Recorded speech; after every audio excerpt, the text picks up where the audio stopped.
ለየካቲት በዛቲ ዕለት አይረፍ። ቅዱስ ኤፍሬም መታሰቢያው ነው። በረከቱ በዚችም ዕለት የጴጥሮስና የሶፊያ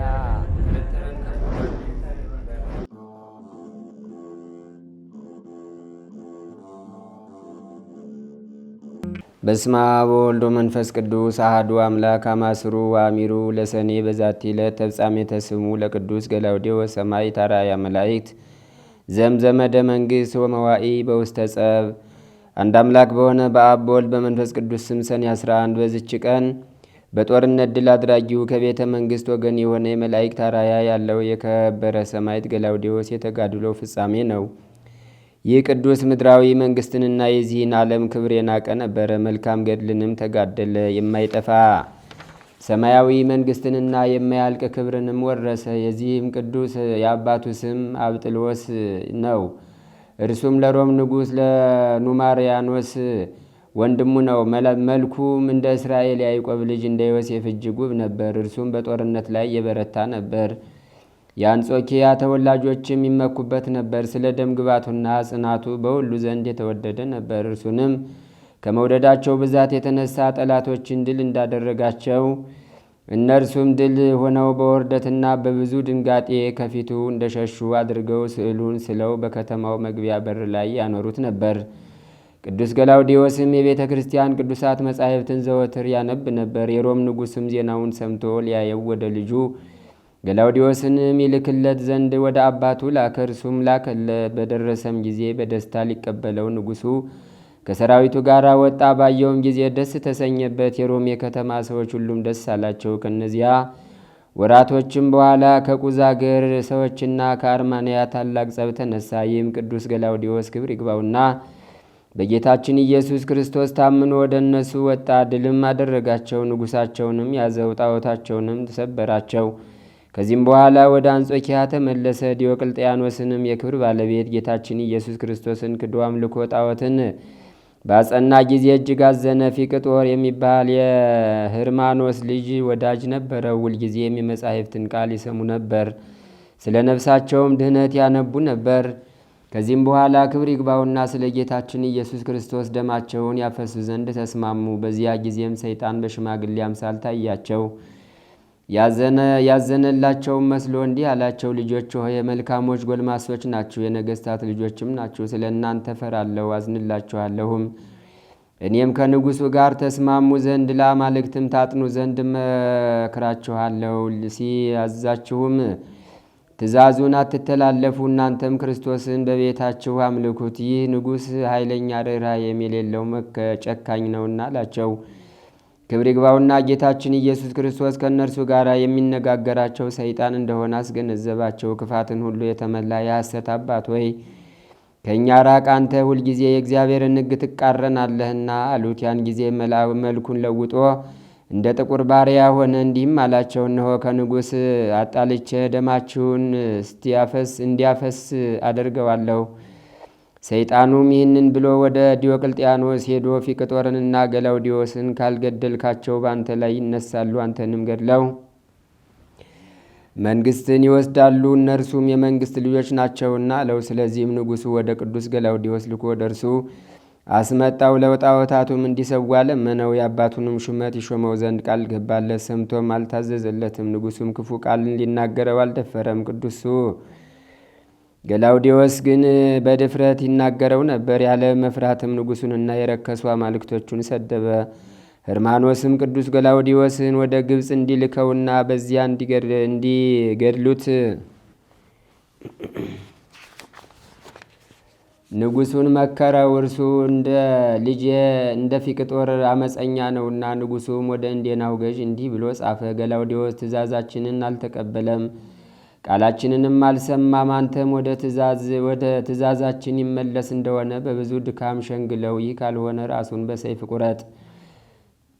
ቅዱስ ገላውዴዎስም ወደ እስክንድሪያ የወስዱት ዘንድ ንጉሡ እንዳዘዘ ባወቀ ጊዜ የእህቱ ባል የሆነ ሲድራማኮስን ጠርቶ ክብር ይግባውና ጌታችንን በማመን እንዲጸና ወገኖችንም እንዲያጸናቸው አደራ አለውና በሰላምታ ተሰናበተው። ወደ እንዴናው ገዥ ወደ አርያኖስም በደረሰ ጊዜ አርያኖስ አይቶ ደነገጠ። ተነስቶም እጁን ሳመው፣ እንዲህም ብሎ ለመነው። ጌታዬ ገላውዴዎስ ሆይ ይህን ስራ አትስራ፣ የንጉሥንም ትእዛዝ አትተላለፍ። ቅዱስ ገላውዴዎስም እንዲህ ሲል መለሰለት፣ ንጉሥ ያዘዘህን ልትፈጽም እንጂ በነገርህ ልታስተኝ አልተላክም አለው። መኮንኑም እስከሚቆጣ ድረስ እንዲህ እርስ በርሳቸው ይነጋገሩ ነበር። በመኮንኑም እጅ ጦር ነበረ። ቅዱስ ገላውዴዎስንም ወጋው።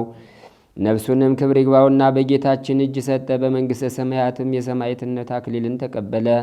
ምእመናንም መጥተው የቅዱስ ገላውዴዎስን ሥጋ ወሰዱ፣ በመልካም አገናነዝም ገነዙት። ከቅዱስ ፊቅጦር ሥጋ ጋርም በሳጥን ውስጥ አኖሩት። የስደቱም ዘመን እስኪፈጸም ጠበቁት። ከዚህ በኋላ የቅዱስ ፊቅጦር እናት ቅድስት ሶፊያ ወደ እንዴናው አገር መጣች። የቅዱሳን ገላውዴዎስንና የፊቅጦርን ሥጋቸውን ወስዳ ወደ አንጾኪያ ደረሰች። የቅዱስ ገላውዴዎስ ሥጋ አስዩጥ በሚባል አገር ይኖራል የሚልም አለ። ለእግዚአብሔርም ምስጋና ይሁን፣ እኛንም በዚህ መስተጋድል ጸሎት ይማረን፣ በረከቱም ከእኛ ጋር ትኑር ለዘላለሙ አሜን። ሰላም ለገላውዴዎስ ሃይማኖተ ክርስቶስ ተአሪዞ አልባሰ መንግሥት ኢያዋሃዞ ለመኮንን አላዊ እንዘይትጋዞ የሚስማ ቃሎ ወሚሰውጠው ትእዛዞ በኩናተ እዱ አብደረ ተረግዞ ሰላም ለክሙ አማአት ስራ ወአሃዱ አዲ ስሳ ወሰባቱ ለአርውተ ገድል ጸማዱ ማይበራነ ገላውዴዎስ ማር ዘእምቤተ መንግሥት ሙላዱ ለልበዚአየ ከመይትፌጸም መፍቅዱ ውስተ ምስዋይሁ ለአብ ስእለትየ ሰዱ። በዚችም ዕለት በመድኃኒታችን በኢየሱስ ክርስቶስ ስም በእስክንድሪያ ከተማ የተሰራች የአርባው ሰማዕታት ቅዳሴ ቤተ ክርስቲያንና የእስክንድሪያው ሊቀ ጳጳሳት የቅዱስ ክርዳኑ መታሰቢያ ነው። በረከታቸውም ከእኛ ጋር ለዘላለሙ ትኑር አሜን። ሰላም ለቅዳሴ ቤትከ ኢየሱስ መድኃኒነ በእስክንድሪያ ዘኮነ ሀቤከ እግዚኦ አንቃይዶነ አእይንተነ ከመታሃበነ እምቅን የኃጢአት ግእዛነ ንጸናሃከ ንህነ እምዘመን ዘመነ ሰላም ለኪ እህቱ ዘበአማን ለበጸሎተ ሚካኤል ካህን ክርስቶስ ክብራ እግስተ ሙቃሄ ዘሐጺን አድንኒ እምስህተቱ ለብእሲ ምስኪን አመ እምወቅህ ጽኑ ይትፈታ ሰይጣን። አንድ አምላክ በሆነ በአብ በወልድ በመንፈስ ቅዱስ ስም ሰኔ 12 በዚችም ዕለት የከበረ የመላእክት አለቃ የመልአኩ የቅዱስ ሚካኤል መታሰቢያው በዓል ያከብራሉ። ዳግመኛም በዚች ዕለት እግዚአብሔር የመላእክት አለቃ ቅዱስ ሚካኤልን በነገዱ ውስጥ በመላእክት ሁሉ ላይ በብዙ ክብር ሾመው።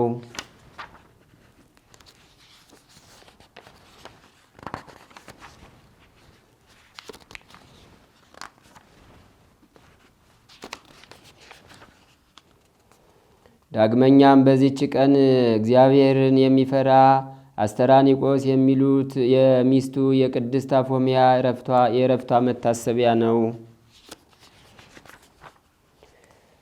በዚችም ዕለት ለአባቶች ሊቃነ ጳጳሳት 6ኛ የሆነ የእስክንድሪያው ሊቀ ጳጳሳት አባ ዮስጦስ አረፈ።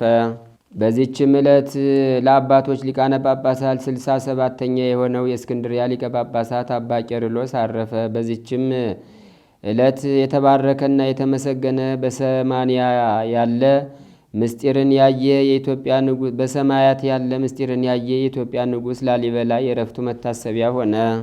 ዛቅረብኩ ማሕሌተ አዘኪሬ አእላፈ ምለተ ጸምዱ ከዘልፈ ለላ አነብብ ተወከብ ዘንዴቴ መጽሐፈ እንተረሰይ ከግዚኦ ጸሪቀ መበለት ውኩፈ ምላቡ ላን ዘተርፈ ነቢያት ቅዱሳን ወሐዋርያት ሰባክያን ሰማዕቶ ጻድቃን ወመላእክት ትጉሃን ደናግል አዲ ወመነኮሳት ሄራን ባርኮ ጉባኤ ዛቲ መካን እስከ አረጋዊ ሊቅ ወንዑስ ሕፃን ለዘ ጸሐፎ በክርታስ ወለዛ ጻፎን ዘይደርስ ወለዛ አንበቦ ወለዘ ተርጎሞ በልሳን ሐዲስ ወለዘ ሰማ ቃሎ በዝነ መንፈስ በጸሎተሙ ማርያም አራቂተ ኩሉም ባይ ስቡረ ይማረነ ኢየሱስ ክርስቶስ ምር ዘገብረ እግዚእነ አምላክ ነው መድኃኒነ ኢየሱስ ክርስቶስ ሳሉ ወምህረቱ ያሉ ምስለ ኩልነ ህዝበ ክርስቲያን ለዓለም ዓለም አሜን። ይቅርታው ቸርነቱ ለዘላለም በእውነት ለሁላችን ደረግልና ጌታችንና አምላካችን መድኃኒታችን ኢየሱስ ክርስቶስ ያደረገው ተአምር ይህ ነው። በዚያን ዘመን የእግዚአብሔር ጸጋ ሳይሰጠው በፊት የእግዚአብሔር ቸርነትን እየለመነ ከመላእክት የዜማ ድምፅን ሰምቶ በጣዕመ ዝማሬው ኢትዮጵያን የዜማ ባለቤት ያደረጋት ያሬድ የሚባል ካህን ነበረ። ይህ ያሬድ በግብረ ክህነት እያገለገለ ሳለ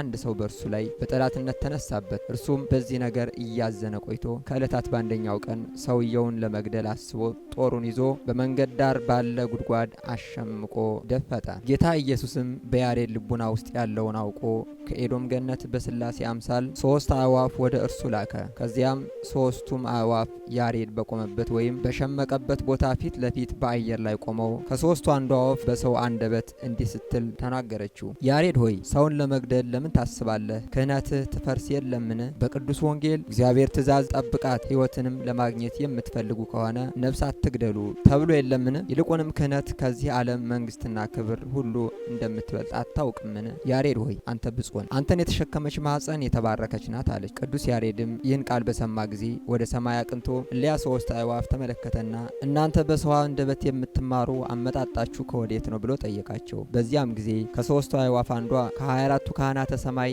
ማህሌትን ትማር ዘንድ ነግረህ ከኤዶም ገነት ወደ አንተ ተልከን መጥተናል አለች። ይህንንም ከተናገሩ በኋላ እኒህ አዕዋፍ ከእርሱ ተሰወሩ። በዚያን ጊዜ ቅዱስ ያሬድን የእግዚአብሔር መንፈስ ወደ ሰማይ ያስነሳውና የሰማያውያን እምቢልታና የመሰንቆ ድምፅ እንዲሁም ቅዱሳን መላእክት በአሸናፊው በእግዚአብሔር ዙፋን ዙሪያ ቆመው ሰማያውያን መላእክት ምድራውያን ረቂቅ አዳም የፈጠረ ለእግዚአብሔር ምስጋና ይሁን እያሉ ያለማቋረጥ በታላቅ ድምፅና በጡም ዜማ ሲያመሰግኑ በሰማ ጊዜ እርሱ ካለበት ስፍራ እነርሱ ወዳሉበት ዘሎ ሊገባ ወደደ፣ ነገር ግን አልቻለም። ዳግመኛም እሊያ አዕዋፍ ወደ እርሱ ተመልሰው መጥተው ከ3ቱ አንዲቱ አዕዋፍ ያሬድ ሆይ የሰማኸውን አስተዋልህን ብላ ጠየቀችው። እርሱ ግን አላስተዋልኩም ሲል መለሰ። እርሷም እንዲያውስ እንዲህ የእግዚአብሔር ምስጋና ትጠራ ዘንድ እኔ እነግርሃለሁ፣ ይኸውም የጌታ የኢየሱስ ክርስቶስ ቅዱስ ስሙ ነው አለችው። በዚያን ጊዜ ቅዱስ ያሬድ ልቦናዬ መልካም ነገርን አውጥቶ ተናገረ በማለት ከ24ቱ ካህናተ ሰማይ ስብሐተ ማህሌትን በየወገኑ ተምሮ ከቀኑ በ3 ሰዓት ቀድሞ ወደ ነበረበት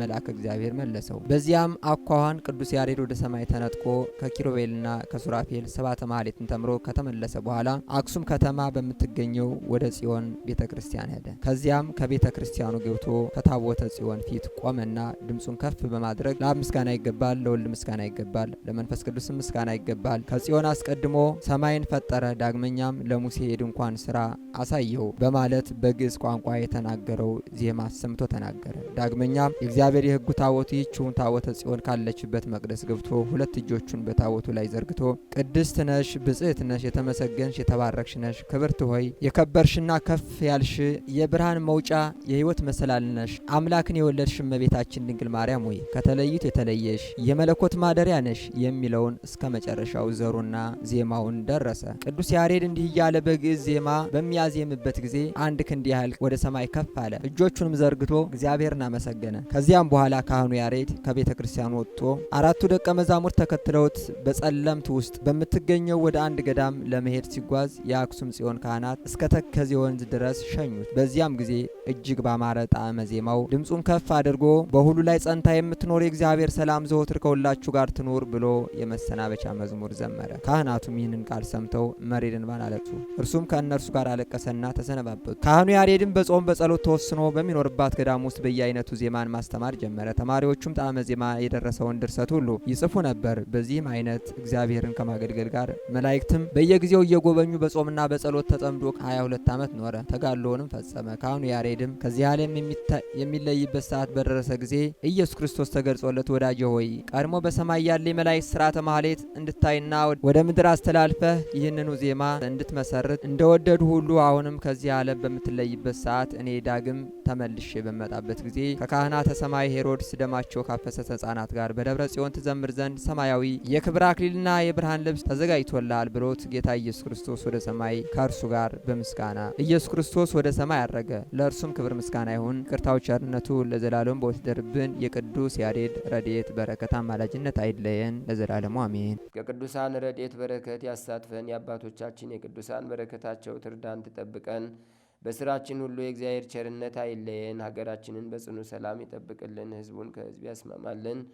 በዓለም የተበተኑትን ህዝበ ክርስቲያን ወገኖቻችን በቸርነት ጠብቅልን። አቡነ ዘበሰማያት ይትቀደስ ስምከ ትምጻእ መንግሥትከ ወይኩን ፈቃድከ በከመ በሰማይ ከማሁ በምድር ሲሳየነ ዘለለ ዕለትነ ሀበነ ዮም ህድግ ለነ አበሳነ ወጌጋየነ ከመ ንሕነኒ ንህድግ ለዘአበሰ ለነ ኢታብአነ እግዚኦ ውስተ መንሱት አላ አድኅነነ ወባልሐነ እምኩሉ እኩይ እስመ ዚአከ ይእቲ መንግሥት ኃይል ወስብሐት ለዓለመ ዓለም በሰላመ ቅዱስ ገብርኤል መልአክ ወእግዝእቴ ማርያም ሰላም ለኪ ድንግል በህሊናኪ ወድንግል በሥጋኪ እመ እግዚአብሔር ጸባኦት ሰላም ለኪ ብሩክት አንቲ እምአንስት ወብሩክ ፍሬ ከርስኪ ተፈሥሒ ፍሥሕት ወምልዕተ ጸጋ እግዚአብሔር ምስሌኪ ሰአሊ ወጸልይ ምህረታ በፍቅር ወልድኪ ኢየሱስ ክርስቶስ ከመ ይስራይ ለነ ኃጣውኢነ ተማኅፀነ ብኪ ኦ እግዚእ ኢየሱስ ክርስቶስ ሠራይ ኃጢአት ሥረይ ኃጢአትየ ወኃጢአተ ኩሉ ሕዝብ ከማይሠራ ኃጢአት እግዚአብሔር ይፍታ። ንቁ ሚዲያ ለተመልካቾቹ ከሚያደርሳቸው ዕለታዊ ሳምንታዊና ወርሃዊ ዝግጅቶች መካከል የየዕለቱን ስንክሳር ወርሃዊና ዓመታዊ የቅዱሳን ገላትና ድርሳናትን በኢትዮ ማህበር የዩቲዩብ ቻናል ያቀርባል። የየዕለቱን ስንክሳር ባሉበት ሆነው በማድመጥ እንዲሁም ወርሃዊና ዓመታዊ የቅዱሳንን ዜና ሕይወታቸውን በማድመጥ ከቅዱሳኑ በረከትና ረድኤት እንዲያገኙ ንቁ ሚዲያ የሁል ጊዜ ምኞቱ ነው። በየዕለቱ የሚለቀቁ ዜና ቅዱሳንን ላይክ፣ ሼር እና ሰብስክራይብ በማድረግ አገልግሎቱን ይደግፉ። ንቁ ሚዲያ ርቱ የቤተ ክርስቲያን ልሳን